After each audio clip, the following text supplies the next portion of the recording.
Recording studio काली चौक हला music by Sujit सागर।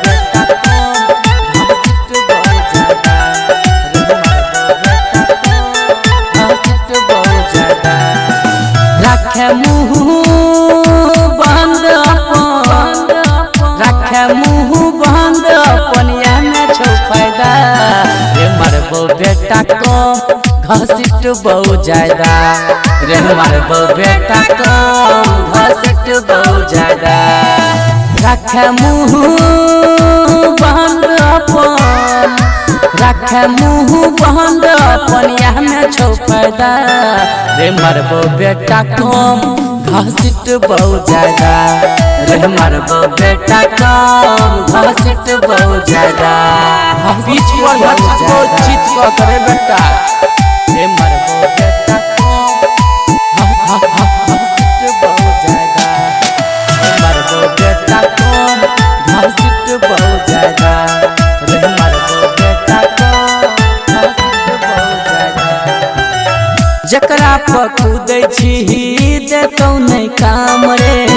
कर देबो बेटा तोहर जी नहीं हराम रे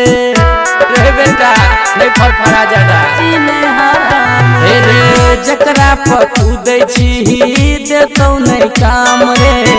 कर देबो बेटा तोहर जी नहीं हराम रे सुन ले बात कान खोल के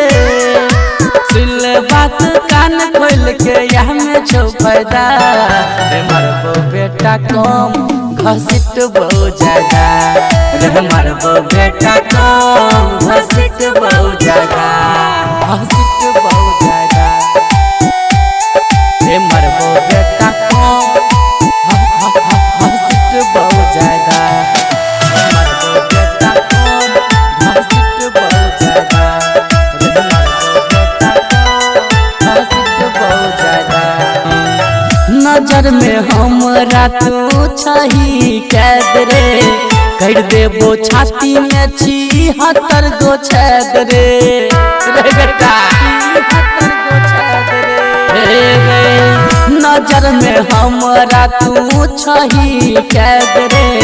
कर देबो छाती में 76 गो छेद रे कहे छो अजीत हमरा कहे छौ जितेंद्र तोरा रहल करे कायदा रे मरबो बेटा कम घसीट बहु ज्यादा रे मरबो बेटा कम